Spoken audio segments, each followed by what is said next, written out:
Irmãos, título do nosso sermão, bem moderno o termo, mas iremos entender ao longo da exposição. Um empreendedor piedoso. Título do nosso sermão: um empreendedor piedoso. Interessante que até a respeito do modo como nós devemos planejar, empreender e projetar nos negócios da nossa vida, a Bíblia tem algo a nos ensinar. E é o que esse texto exatamente nos ensina, o modo piedoso de como nós devemos planejar, empreender e projetar o nosso labor, o nosso trabalho, as nossas intenções diante de Deus. Deixa eu trazer uma definição do que é um empreendedor. Empreendedor é aquele que toma a iniciativa de empreender, de ter um negócio próprio. É aquele que sabe identificar as oportunidades e transformá-las em uma organização lucrativa. O empreendedor é aquele indivíduo que é criativo, inovador, arrojado, que estabelece estratégias que vão delinear seu futuro.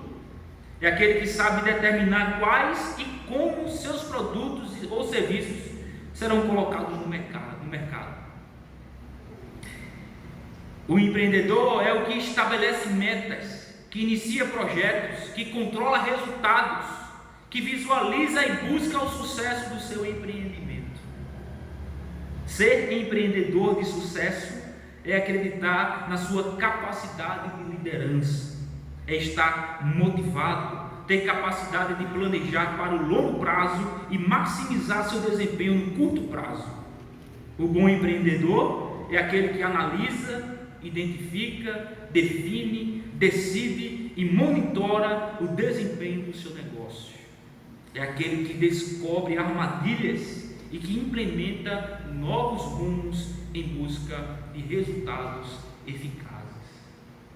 Essa é uma definição do que é ser um empreendedor, muito do qual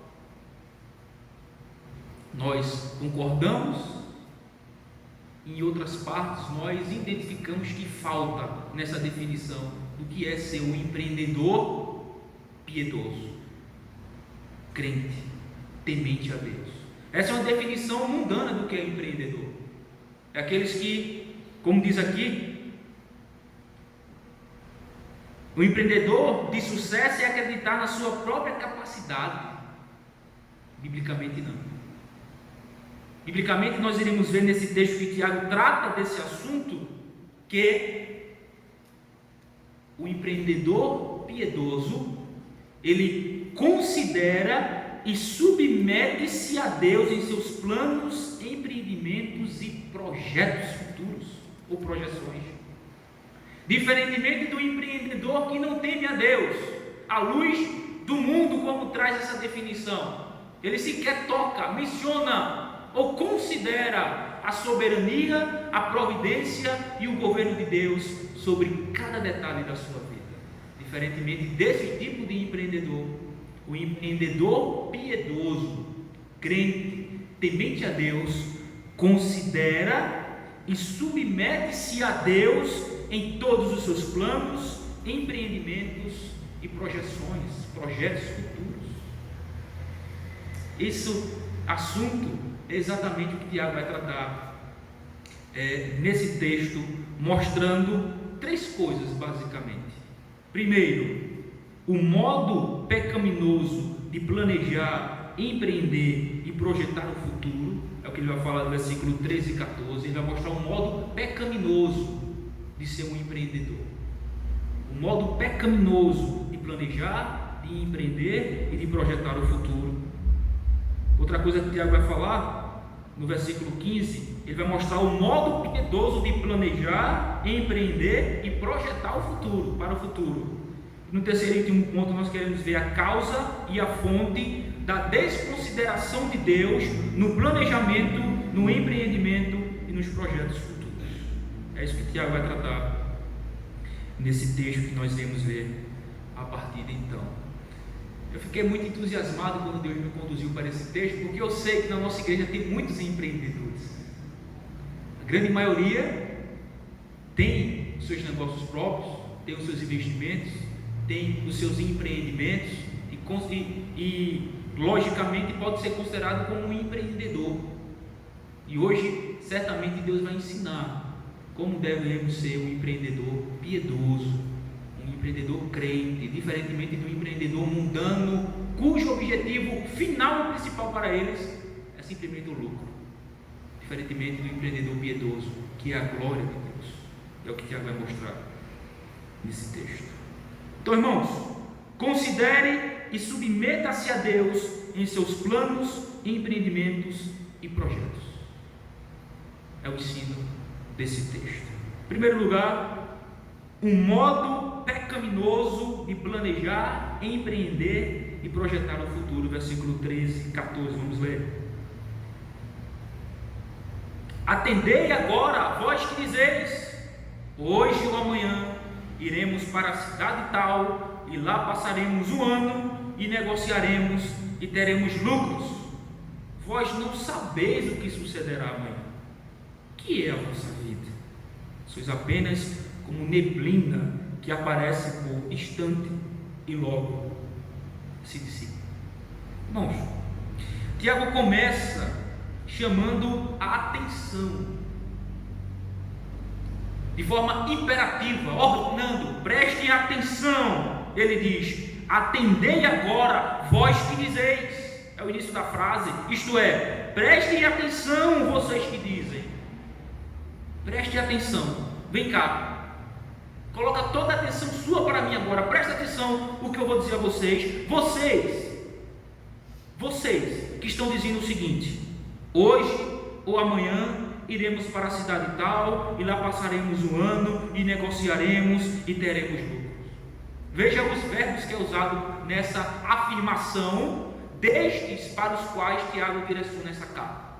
Alguns desses, não todos, mas alguns desses irmãos que essa carta foi direcionada, que são aqueles os dispenseiros da dispersão, conforme o capítulo 1, provavelmente muitos judeus, a maioria deles, eles estavam dizendo isso: hoje ou amanhã iremos para a cidade tal, e lá passaremos um ano, e negociaremos e teremos lucro.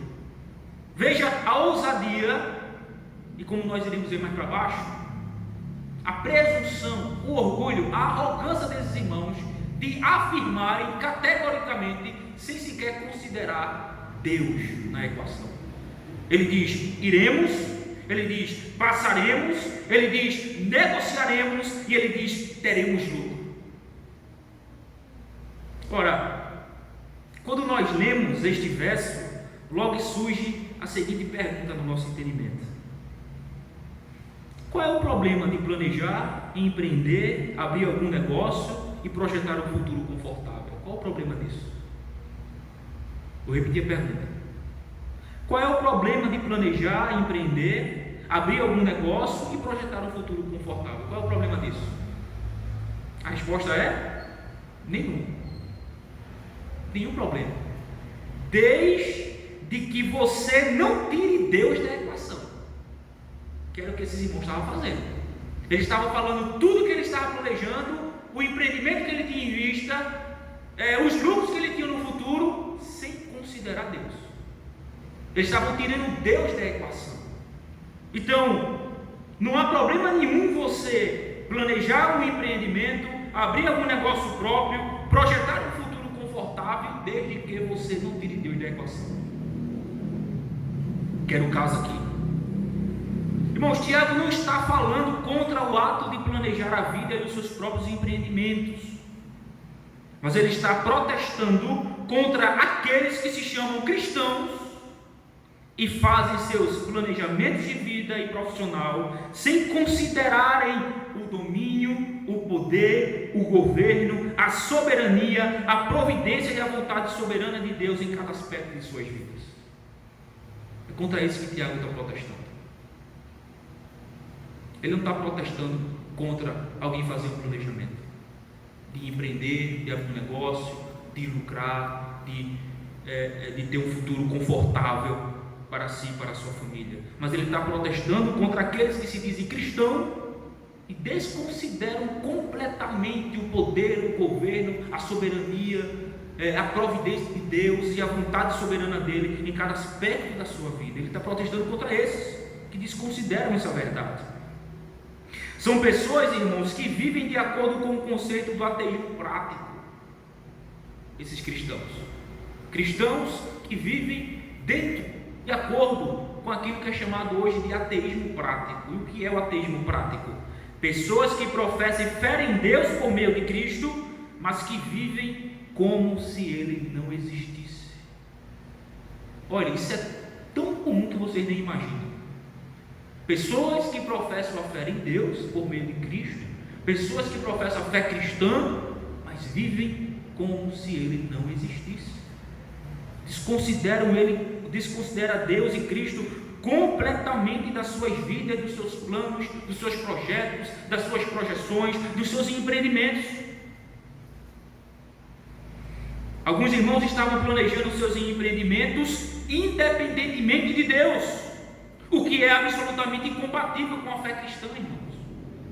Pois todo cristão sabe que em Deus vivemos e nos movimentamos e existimos, como diz Atos 17, e que ninguém tem o poder intrínseco em si mesmo para acrescentar um só segundo à sua própria vida.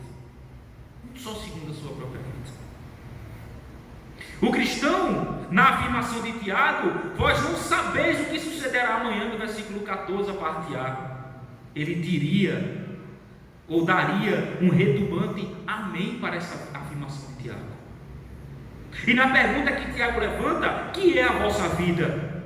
Ele saberá muito bem responder: minha vida é como um sono que passa ligeiro, é como a relva, como a flor do campo, assim floresço, mas soprando em mim o vento, logo desapareço, e não conhecerá daí em diante o meu lugar. O cristão saberá muito bem responder essa pergunta e dizendo: minha vida é como uma neblina que aparece por um instante e rapidamente desaparece. Essa é a minha vida, responderá um cristão que considera Deus em todos os aspectos da sua vida, reconhecendo a sua pequenez e a sua total dependência de Deus em cada detalhe da sua vida.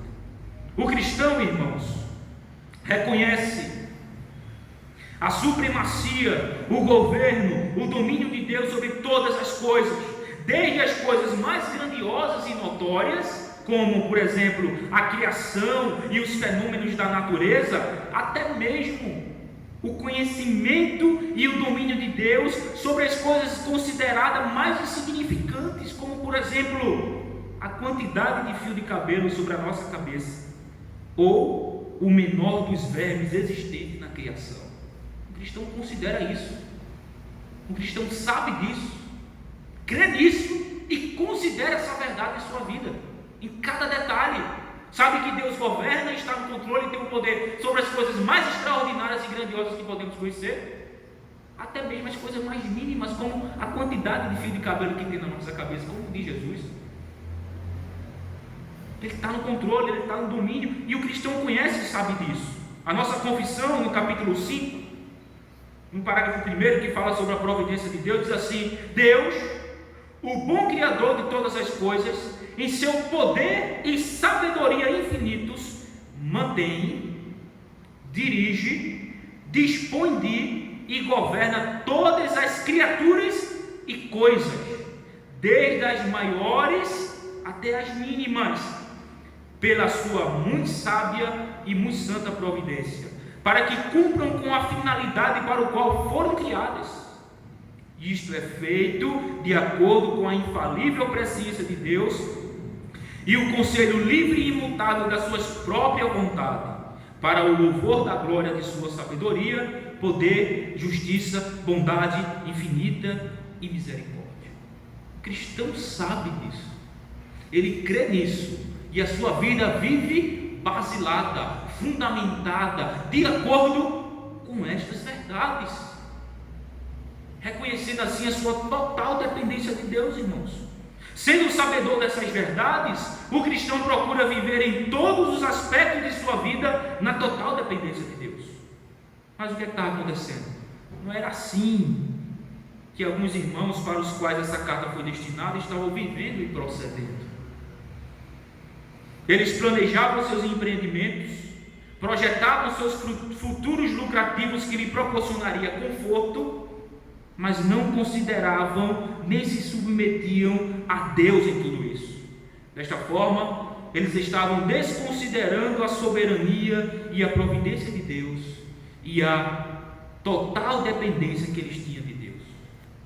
Portanto, irmãos, a conclusão desses 2 primeiros versos é que Tiago está chamando a atenção e repreendendo alguns irmãos que, em uma total desconsideração para com Deus em sua sabedoria e providência, planejavam seus empreendimentos sem levarem em a mínima consideração a realidade dos fatos, que eles não têm o mínimo controle sobre as circunstâncias da vida, nem tampouco poderiam garantir que o fôlego da vida continuaria enchendo seus pulmões no amanhã seguinte. Assim, Tiago repreende e mostra o modo pecaminoso como alguns irmãos estavam planejando suas vidas, empreendimentos e projeções para o futuro. Aprenderam? Enxergaram o modo pecaminoso de planejar sua vida? De novo, Tiago não está protestando, nem falando contra o planejamento. O planejar para empreender, para investir, abrir um negócio, projetar para o futuro, Tiago não está condenando isso aqui. Mas ele está condenando um cristão fazer isso sem considerar Deus, tirando Deus da equação, tirando Deus completamente da equação, desconsiderando a sua soberania, o seu poder, o seu domínio, o seu governo, das coisas maiores até as coisas mais mínimas, como um fio de cabelo da nossa cabeça. É isso contra que Tiago está protestando e mostrando assim o pecado desses irmãos, o seu orgulho, a sua soberba, a sua presunção, a sua arrogante pretensão, como nós iremos ver no verso 16. Mas a pergunta que surge agora é: qual então o modo piedoso de planejar, empreender e projetar o futuro? No versículo 5, no versículo 15, Tiago ensina.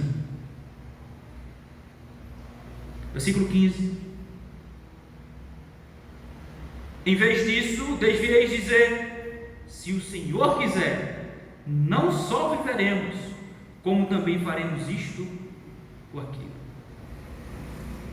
Tiago está ensinando o modo piedoso, o modo correto, o modo cristão de planejar a vida, o empreendimento, os negócios, os projetos para o futuro. Como? Resumindo, considerando a soberania, a providência, o poder e o controle e a sua total dependência de Deus em cada mínimo detalhe da sua vida. Isso é o modo correto. Irmãos, Tiago começa esse verso com uma expressão que contrasta diretamente com o modo como alguns irmãos estavam lidando com a vida e os seus compromissos.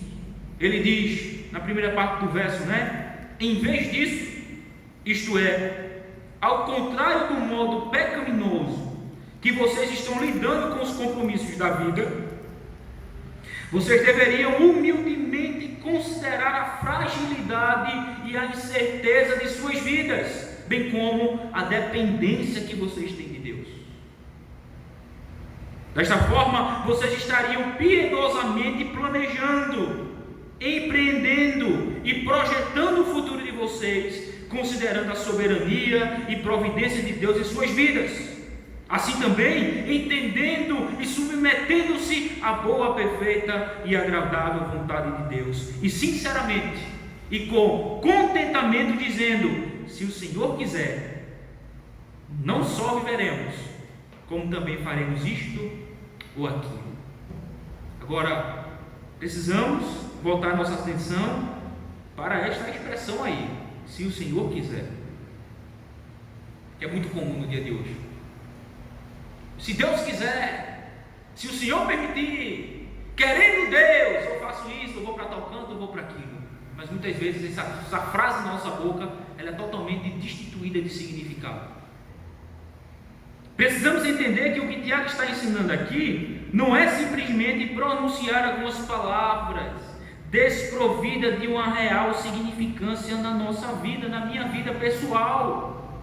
Pronunciar essas palavras não terá o menor peso, irmãos, se a realidade das nossas vidas, dos nossos planos, empreendimentos e projetos não forem verdadeiramente colocados humildemente nas dependências de Deus. Vocês entenderam isso? Quando eu falo, se Deus quiser para tudo que eu vou fazer, quando eu falo, querendo Deus para tudo que eu vou fazer, que eu planejo, os meus empreendimentos, os meus projetos para o futuro, totalmente desprovido de uma real significância na minha vida, ela não tem o mínimo peso, ela não vale de nada, tão leve como uma pena.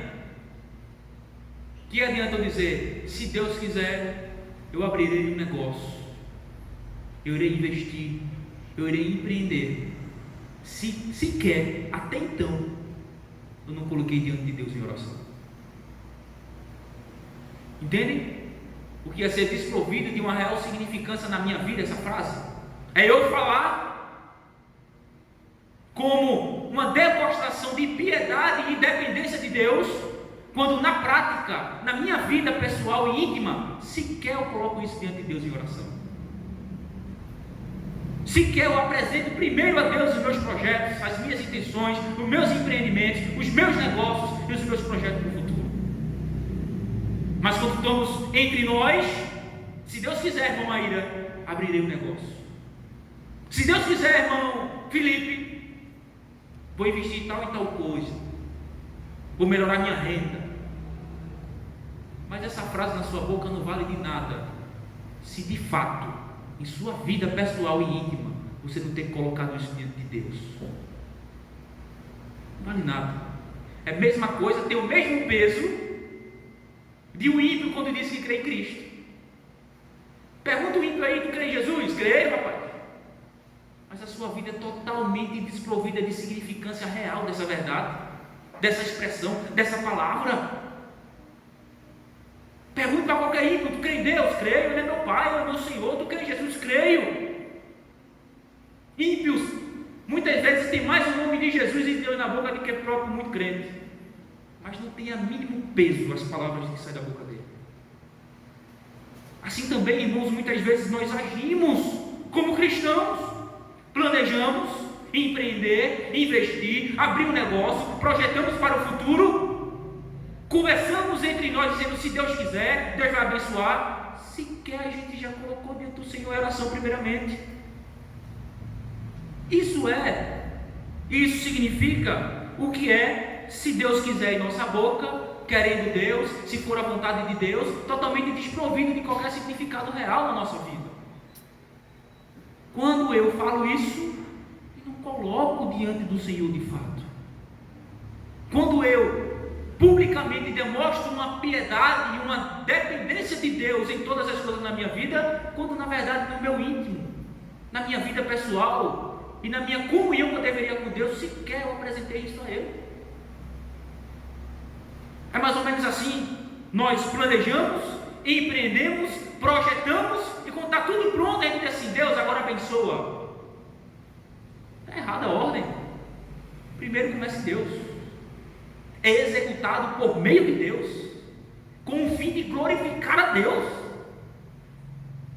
A gente faz tudo totalmente alienado de Deus, totalmente desconsiderando Deus, a sua vontade, a sua soberania, a sua grandeza, a sua providência, e no final a gente diz assim, Senhor, abençoa, sem sequer considerar que a gente não pode acrescentar um só segundo na nossa vida, um só dia na nossa vida, um só côvado na nossa vida.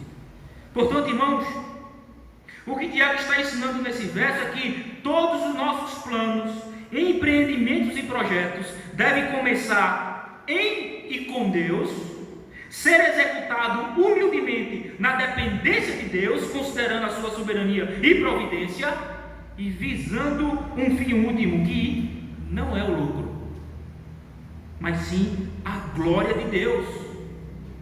E isso porque o cristão sabe que dele e por meio dele e para ele são todas as coisas. A ele a glória eternamente, amém. O cristão sabe disso e por isso todo o seu empreendimento, todas as suas forças, todos os seus planos e projetos são feitos na dependência de Deus. Ele começa em Deus, orando a Deus, apresentando a Deus, pedindo a Deus direcionamento, sabedoria, sabendo e tentando discernir a vontade de Deus para a sua vida, se de fato é aquilo. E Deus, conduzindo e abençoando, Ele executa seu projeto, seus planos, na dependência de Deus, humildemente, reconhecendo a sua soberania e a sua providência. E o objetivo final e o propósito final não é nem sequer o lucro, o conforto que nos trará, mas é a glória de Deus. Porque ele sabe que de Deus, por meio dele e para ele são todas as coisas. Somos o mordomo. Tudo que Deus coloca em nossas mãos, somos o mordomos que apenas administramos, mas no final e em última instância, essas coisas não são nossas. E se não são nossas, nós precisamos entender o que Deus quer da nossa vida. Como empreender, como investir, o que fazer com aquilo que tem colocado em nossas mãos. Não tomar a iniciativa desconsiderando completamente Deus, tirando Deus da equação. Isso é um modo errado, ímpio, pecaminoso de planejar, empreender e projetar. Mas o modo piedoso é exatamente o que Tiago nos ensina aqui nesse verso 15. Considere Deus, leve em consideração a grandeza, o domínio, a soberania e a providência de Deus, bem como também a sua fragilidade, a sua pequenez, a sua incerteza do amanhã. E você deve dizer, se Deus quiser, não de boca para fora, mas em verdade e de fato, porque eu vivo a minha vida na dependência de Deus. Tudo que eu planejo, empreender, tudo que eu projeto, antes, o primeiro a saber é Deus. Eu busco nele a confirmação, a direção, e não meto a cara a fazer arrogantemente, soberbamente, sem considerar completamente Deus, neste caso.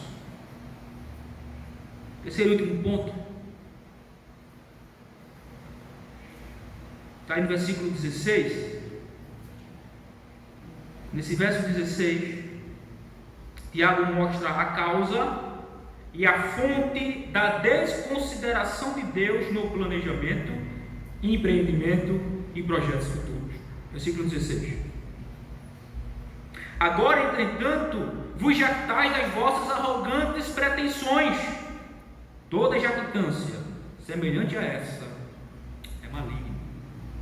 Irmãos, nesse verso Tiago mostra a causa e a fonte do fato que alguns irmãos estavam desconsiderando a pessoa, a soberania e a providência de Deus em suas vidas. Ele começa dizendo, agora entretanto, esse entretanto aí é uma conjunção adversativa. Significa dizer que, no versículo 15, Tiago diz assim, esse é o modo piedoso e correto de planejar, empreender e projetar seu futuro. Como? Considerando Deus, iniciando em Deus, sendo executado humildemente na dependência de Deus e para a glória de Deus. Entretanto, todavia, mas você tem agido ao contrário disso. É o que significa aí agora, entretanto, né? E ele continua dizendo, vos jactais das vossas arrogantes pretensões. A palavra aí jactais é um verbo, né? Significa gloriar-se. Mas vocês se gloriam. Se gloriam de quê? Das vossas arrogantes pretensões. O que significa arrogante pretensões aí no texto? É literalmente fanfarrão. Vocês têm se gloriado, se vangloriado por conta das suas palavras fanfarrões, suas conversas de fanfarrão. Alguém que arrogantemente confia em seu próprio poder e recursos. Alguém que confia na estabilidade das coisas terrenas. Você tem se gloriado nisso. Vocês têm confiado nessas suas arrogantes pretensões. Vocês têm arrogantemente confiado no seu próprio poder, nos seus próprios recursos, desconsiderando completamente Deus, desconsiderando completamente a sua total dependência dele em cada mínimo detalhe da sua vida. E que você não pode acrescentar um côvado à sua vida, você não pode garantir o amanhã na sua vida. E vocês têm se gloriado disso, de forma arrogante, presunçosa, soberba, confiando em si mesmo, nos seus próprios recursos, no seu próprio poder, confiando na estabilidade das coisas terrenas. E aí ele diz assim: toda jactância, ou seja, todo ato de gloriar-se, de se vangloriar, de se autoconfiar, semelhante a essa, é maligno. Maligno aqui não é o diabo. Tiago não está dizendo nem ensinando que essa pretensão, esse orgulho, essa soberba, essa arrogância vem do diabo. Mas maligno aqui, Tiago está fazendo referência à própria natureza humana. Jesus vai dizer que é do coração do homem que procede o quê? Todo tipo de pecado: adultério, homicídio, fornicação, roubo e tudo mais. Então ele está dizendo assim, que todo ato de se gloriar e confiar em seu próprio poder, em seus próprios recursos, na estabilidade das coisas da terra, vem do seu próprio coração pecaminoso. Ele está dizendo: você está pecando quando você se gloria em si, quando você confia em si mesmo, quando você confia no seu próprio poder, nos seus próprios recursos. Porque toda jactância, todo ato de se gloriar semelhante a dessa forma que vocês estão vivendo é absolutamente maligno, pecaminoso. E o que é que ele está falando aqui? Ele está fazendo menção no versículo 13 e 14. Esse é o ato de gloriar-se dele, onde ele estava dizendo: vamos para tal cidade, lá contrataremos, trabalharemos, lá lucraremos, lá teremos muito dinheiro, lá nós passaremos um ano. Aí está dizendo: esse ato de gloriar-se seu, confiando no seu próprio poder, nos seus próprios recursos, é maligno, é pecaminoso, é ímpio, é perverso, e portanto você deve se arrepender disso, porque esse não é o modo correto como um cristão vive a sua vida em todos os aspectos dela. Ao contrário, o cristão verdadeiro, genuíno, vive e deve viver na total dependência de Deus em todos os aspectos da sua vida, não desconsiderando Deus, mas considerando Ele em cada aspecto, em cada detalhe da sua vida, reconhecendo a grandeza dEle e a sua insignificância, e a sua pequenez, e a sua fragilidade. Ele conclui no verso 17 dizendo: portanto, aquele que sabe que deve fazer o bem e não faz, nisso está pecando. O que é que Tiago está dizendo aqui? Provavelmente ele tem em mente o que ele falou no capítulo 1, versículo 22, né? Sobre o ato de ouvir a palavra e praticar a palavra. Então ele diz: se vocês sabem desta verdade, vocês conhecem essa verdade, este fato da fragilidade da vida de vocês e da soberania, a providência, o governo de Deus sobre todas as coisas, desde as coisas maiores até as coisas menores. Vocês sabem dessa verdade, mas não estão vivendo de acordo com essa verdade. Portanto, vocês devem ouvir essa verdade, mas não somente ouvir, praticar e viver de acordo com esta verdade. Então, o que ele está dizendo no versículo 17: portanto, aquele que sabe que deve fazer o bem e não faz, nisto está pecando. Aquele que sabe que deve viver de acordo com essa verdade e não vive, nisto está pecando, está transgredindo, quebrando a lei do Senhor, está vivendo arrogantemente, soberbamente, presunçosamente, e está conduzindo as suas vidas, os seus trabalhos, os seus empreendimentos, suas projeções para o futuro de modo completamente ímpio. Mas não é dessa forma que vocês devem viver. Vocês devem ser um empreendedor piedoso, considerando e fazendo todas as coisas na total dependência de Deus, reconhecendo a soberania e a providência dele e a sua fragilidade. Algumas aplicações para nós concluirmos. Eu sei que aqui tem muito empreendedor. Como é que vocês têm feito isso? Esses seus projetos, esses seus empreendimentos, esses seus planejamentos, vocês têm humildemente submetido à vontade de Deus? Vocês têm considerado Ele nesses seus planos, nesses seus empreendimentos, nesses seus projetos? A primeira pessoa que tem ficado sabendo desses seus planos, empreendimentos e projetos tem sido Deus? Você tem considerado Ele? Ou você tem tirado Ele da equação? Ou você quer fazer tudo, já está tudo pronto, armado, preparado, mas Deus sequer está sabendo ainda? Esse é o modo errado de empreender. Esse é o modo pecaminoso de viver a vida e de empreender e de trabalhar e de projetar. Meu irmão, considere Deus.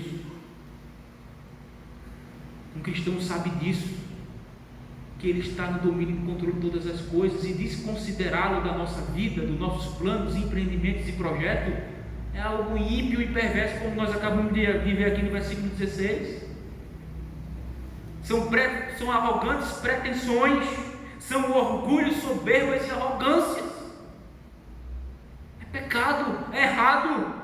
Portanto, os seus projetos, os seus planos, os seus empreendimentos devem começar em e com Deus, ser executado na dependência de Deus humildemente, para a glória dele, não é nem o seu lucro, para a glória de Deus. Vocês têm feito isso? Muitos aqui negociam. Vocês têm negociado dessa forma, na dependência de Deus, considerando Deus, chamando Deus, submetendo-se a Deus, colocando tudo diante dele, dizendo: Senhor, manda que o teu servo ouve. Como conduz isso aqui? Dá-me sabedoria para isso. É da tua vontade. Por onde vou? Por onde caminho? Como faço? Considere Deus em seus planejamentos, em seus empreendimentos e os seus projetos futuros, e você será um empreendedor piedoso. Amém.